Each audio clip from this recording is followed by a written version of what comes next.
की एक अनोखी तस्वीर देखने को मिली। ये कहानी है नर्मदा भक्त और परिक्रमावासी मालेगांव नासिक के रहने वाले सलीम इस्माइल पठान की। सलीम कैसे बने मां नर्मदा के भक्त, आइए जानते हैं।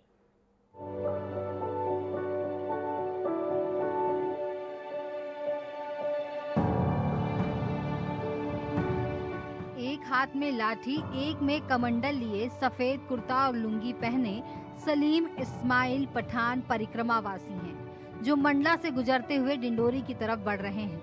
ये तस्वीर सांप्रदायिक सौहार्द तो प्रस्तुत करती है, लेकिन इसके पीछे एक चमत्कारिक कहानी है।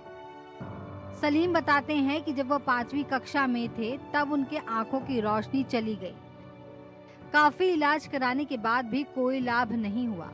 फिर उनकी मुलाकात महामंडलेश्वर शांतिगिरी महाराज से हुई। उन्होंने कहा कि मां नर्मदा सब कुछ ठीक कर देंगी और 21 दिनों तक सलीम को केवल फलाहार पर रखा। फिर त्र्यंबकेश्वर से एलोरा और एलोरा से ओमकारेश्वर ले गए। वहां 8 दिनों तक मां नर्मदा के नाम का जप कराया। उसके बाद पूजा पाठ कराई गई। फिर एक दिन सुबह सूरज की रोशनी के साथ सलीम की आंखों की रोशनी भी लौट आई। आंधे अवस्था में मेरे को जिसने देखा था वो बड़े खुश हुए, गले लगाए कि भाई तेरे को ये रास्ता किसने बताया। तो फिर धर्माचार्य मुझे पूछने लगे कि भाई तू तो अब तेरा तो नाम बदला जाएगा।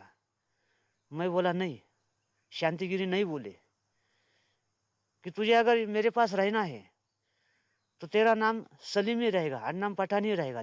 तो तेरे धर्म का पालन करते रहेगा, नमाज ही पढ़ना पड़ेगी तेरे को। तो फिर मैं बोला मुझे तो आंखें आ गई। बोले आंखें आई तो फिर तेरे कर्म से आई, तेरे को तूने पुण्य कर्म कैसा वैसा किया। सलीम बताते हैं कि जब उन्होंने मां नर्मदा की कृपा अपने समाज के लोगों को बताई, तो उन लोगों ने कहा कि अब तो तुम्हारा नाम बदला जाएगा। लेकिन शांतिगिरी महाराज बोले, यदि तुम्हें हमारे साथ रहना है तो बिना नाम बदले और अपने धर्म का पालन करते हुए रहना होगा। इसके साथ यदि तुम्हारी इच्छा हो तो जो तुम भजन कीर्तन करना चाहते हो कर सकते हो। जो भी करना है, कौन से भी धर्म का इंसान हो, नर्मदा माई के पास आने से पहले शुद्ध हो। नर्मदा माई को शुद्ध रखो, शुद्ध अंतकरण से मांगो। तो दुनिया कहती है ना, भीख मांगने से भीख नहीं मिलता, न मांगने से तो मोती भी मिल जाते हैं। तो वैसा मैंने जैसा शांतिगिरी को शब्द दिया था कि मैं मेरे धर्म का पालन भी करूँगा, रोजे भी रखूँगा, नमाज भी पढ़ूँगा, तो मुझे तो ये चाहिए। तो उसके लिए मेरे को ये सब मिल गया। तो इस तरह मां नर्मदा के चमत्कार से 14 साल बाद सलीम के आंखों की रोशनी लौटी और तब से ही वो मां नर्मदा के भक्त और परिक्रमावासी हो गए। मंडला से लखन भांडे की रिपोर्ट, INS 24/7। दुर्ग से एक बड़ी खबर।